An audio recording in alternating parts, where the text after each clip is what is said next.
সালমান শাহর আসামিকে যদি ৩০ বছর পরেও গ্রেফতার করা হয়, আল্লামা সাঈদীকে যারা বিদায় করেছে তাদের বিচারও এ বাংলার জমিনে হবে।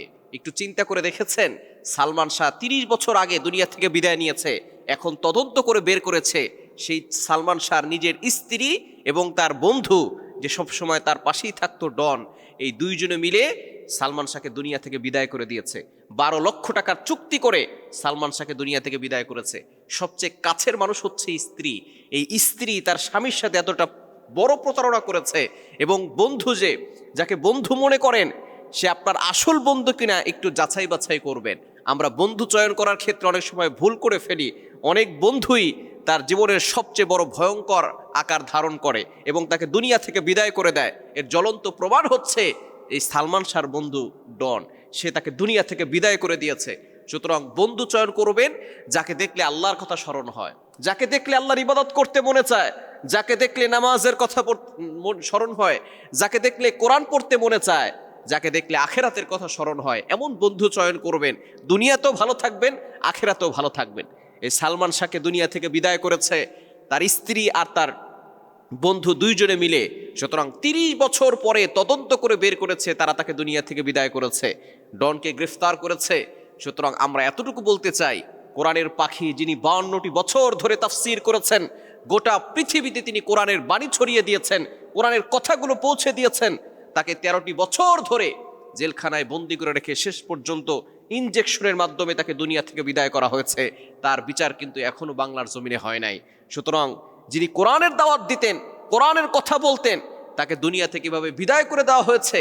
আমরা চাই তার বিচারও হোক, তদন্ত করা হোক, এবং যারা তাকে দুনিয়া থেকে বিদায় করেছে তাদেরকে এভাবে গ্রেফতার করে তাদেরকে শাস্তি দেওয়া হোক। আপনারা মনে করছেন যে এখন কোনো বিচার হচ্ছে না?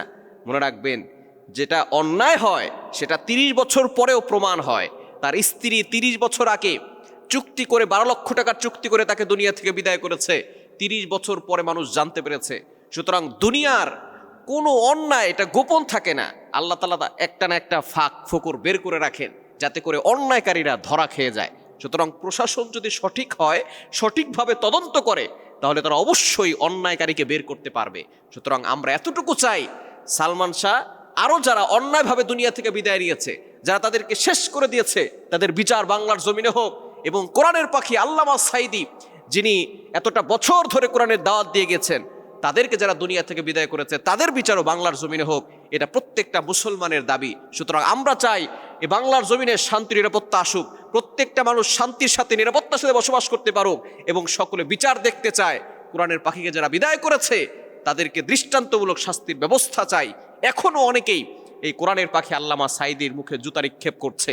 আমরা তাদেরকে বলতে চাই, কোরআনের বিরুদ্ধে গিয়ে, আলেমদের বিরুদ্ধে গিয়ে যারা কোরআনের কথা বলে তাদেরকে রাজাকার রাজাকার বলে অনেকেই কিন্তু ক্ষমতা ছেড়ে হেলিকপ্টার দিয়ে পালাতে বাধ্য হয়েছে।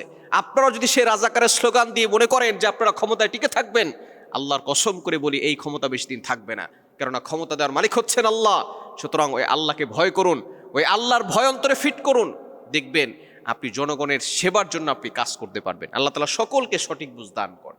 গাজীপুরে র্যাবের তথ্যে ভ্রাম্যমাণ আদালত বসিয়ে ভুয়া ডাক্তার গ্রেফতার হয়েছে। আপনারা যারা সোশ্যাল মিডিয়া ইউজ করেন তারা অনেকেই দেখেছেন, গাজীপুরে এক জায়গায় যারা ভুয়া ডাক্তার, তারা মূলত আসলে ডাক্তার না, তারা বিভিন্নভাবে প্রেসক্রিপশন দিচ্ছে এবং রোগীরা সেখানে সিরিয়াল ধরছে, তারা সেই প্রেসক্রিপশন নিয়ে তারা সেভাবে তাদের ওষুধ নিয়ে তারা খাচ্ছে।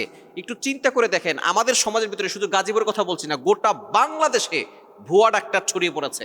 তারা ডক্টরেট হয় নাই, ডক্টর পড়ে নাই, তারপরে তারা নিজেকে ডাক্তার দাবি করছে, এবং তারা দেখা যাচ্ছে এটা ক্লিনিক খুলে বসেছে, সেখানে অনেক মানুষ যাচ্ছে এবং তারা ক্ষতিগ্রস্ত হচ্ছে।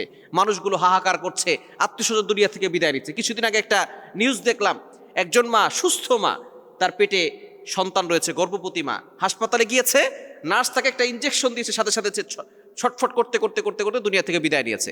এই যে একজন নার্স, সে কি ইনজেকশন দিল এবং কিভাবে ইনজেকশন দিল, যে একজন সুস্থ মা ইনজেকশন দেওয়ার সাথে সাথে ছটফট করতে করতে দুনিয়া থেকে বিদায় নিয়েছে।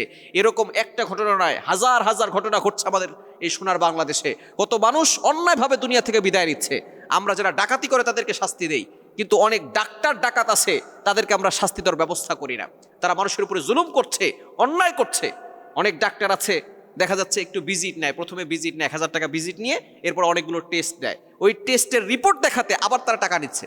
একটু চিন্তা করে দেখেন, আপনি যখন ডাক্তার এতগুলো টেস্ট দিচ্ছেন, টেস্ট দেওয়ার পরে যখন দেখেন সব কিছু ঠিকঠাক আছে, বলে যে কোনো সমস্যা নাই, তারপর দেখা যাচ্ছে রোগী সুস্থ হচ্ছে না।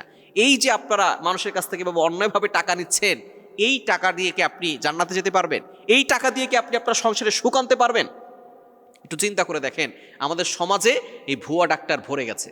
অনেকে ডাক্তার না পড়েই দেখা যাচ্ছে যে মানুষের সেবা করার জন্য তারা পাগলপাড়া হয়ে গেছে, কিন্তু সেবা করতে গিয়ে তারা মানুষের ক্ষতি করছে। অনেক ব্যবসায়ীরা সামান্য টাকার লোভে তারা মানুষকে ক্ষতি করে দিচ্ছে। সুতরাং ব্যবসায়িক ভাইরা যারা আছেন, যারা ডাক্তার আছেন, সামান্য কিছু টাকার লোভে আপনি মানুষের জীবন নিয়ে কখনো বাড়াবাড়ি করতে যাবেন না। এবং যারা এই অন্যায় কাজ করছে, আমরা র্যাবকে ধন্যবাদ জানাই। তারা ভ্রাম্যমাণ আদালত বসিয়ে তারা যে কাজটা করেছে, ভুয়া ডাক্তারকে গ্রেফতার করেছে, আমরা তাদেরকে থ্যাঙ্কস জানাই, ধন্যবাদ জানাই। এবং আমরা চাই বাংলাদেশ থেকে যত ভুয়া ডাক্তার আছে, যারা অন্যায়ভাবে মানুষের চিকিৎসা করছে, তাদের সকলকে গ্রেফতার করা হোক এবং তাদেরকে শাস্তির আওতায় আনা হোক।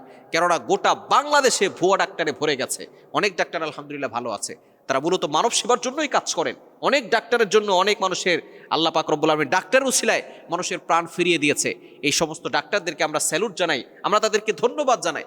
কিন্তু কিছু ডাক্তার দেখা যাচ্ছে তাদের ভুয়া সার্টিফিকেট নিয়ে তারা মানুষের আরও ক্ষতি করছে। এই সকল ডাক্তারদের থেকে আমাদেরকে সাবধান থাকতে হবে। আল্লাহ পাক রব্বুল আলামিন আমাদের সকলকে সঠিক বুঝ দান করে।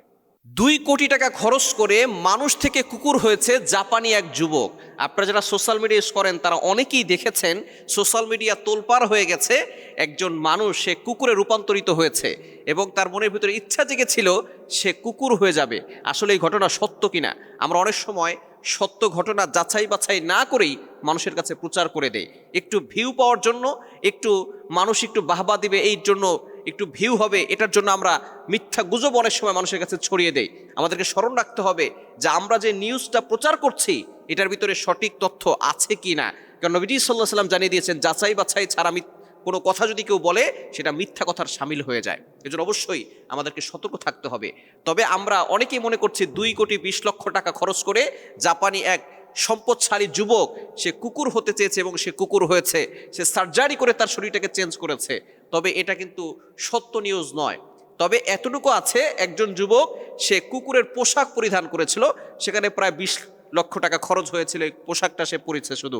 সুতরাং এখন এই যে সে কুকুর হতে চেয়েছে, এটা ইসলাম সাপোর্ট করে কিনা, কুকুর হতে চেয়ে কুকুরের মতো সে হতে চেয়েছে, এটা ইসলাম সাপোর্ট করে কিনা, এটা হচ্ছে মূল বিষয়।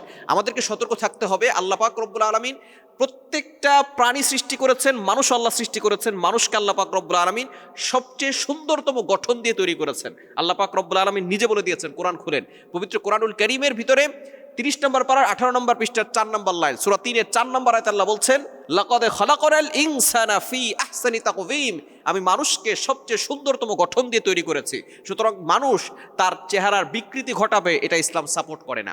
এই যে নারীরা অনেক সময় ট্যাটু লাগায়, এরপর অনেক সময় দেখা যাচ্ছে ব্রু প্লাগ করে, এটা ইসলাম সাপোর্ট করে না, এটা হারাম করে দিয়েছে। সুতরাং এভাবে কুকুর হওয়া, কুকুরের পোশাক পরা, এটা কিন্তু ইসলাম সাপোর্ট করে না। এবং সে অনেক টাকা খরচ করে সার্জারি করেছে, এগুলো হচ্ছে ভুয়া তথ্য, গুজব। সে জাপানের একজন যুবক, তার নাম হচ্ছে টোকো। সে দেখা যাচ্ছে যে একটা কুকুরের পোশাক পরিধান করেছিল জাস্ট। এখন অনেকেই এআই দিয়ে অথবা বিভিন্নভাবে গুজব ছড়িয়ে মানুষের মতো একটা কুকুর বানিয়ে মানুষের কাছে প্রচার করছে। সুতরাং আমরা এখান থেকে সাবধান থাকবো, গুজব ছড়াবো না। মিথ্যা কথা বলা এটা জঘন্যতম অপরাধ, মানুষের কাছে মিথ্যা প্রচার করা এটাও জঘন্যতম অপরাধ। আল্লাহ পাক রব্বুল আলামিন নবীজি সাল্লাল্লাহু আলাইহি ওয়াসাল্লামের মাধ্যমে জানিয়ে দিয়েছেন, যখন কোনো ব্যক্তি মিথ্যা কথা বলে তখন ফেরেশতারা তার থেকে 100 মাইল দূরে চলে যায় তার মুখের দুর্গন্ধের কারণে, মিথ্যার দুর্গন্ধের কারণে। আর মিথ্যা নিউজ প্রচার করলে, মানুষের কাছে গুজব ছড়ালে আরও বেশি গুনাহ হয়। এজন্য আমরা যারা ফেসবুক চালাই, ফেসবুক ইউজ করি, আমরা সবসময় সত্যটা প্রকাশ করার চেষ্টা করব। ফেসবুকের মাধ্যমে অনেক উপকারও হয়, আবার ক্ষতিও হয়। উপকার বলতে, একজনের রক্ত লাগবে, আপনি একটা পোস্ট করলেন অথবা আপনি শেয়ার করে দিলেন, একজনের রক্তের ব্যবস্থা হয়ে গেল, এটার দ্বারা আপনি সওয়াব পাবেন। আপনি ভালো ওয়াজ, এটা আপনি শেয়ার করে দিলেন, যারা আমল করবে তার একটা বিনিময়, একটা সওয়াব আপনিও পেয়ে যাবেন। কিন্তু আপনি যদি মিথ্যা প্রচার করেন, আপনি যদি অশ্লীল দৃশ্য দেখেন, গান শেয়ার করেন, খারাপ লিঙ্ক কোনো বন্ধুকে পাঠান, তাহলে আপনি গুনাহগার হবেন। এজন্য অবশ্যই আমাদেরকে সতর্ক থাকতে হবে। আল্লাহ তাআলা সকলকে এই গুজব থেকে দূরে সরে আসার তৌফিক দান করেন। সকলে পড়েন আমিন।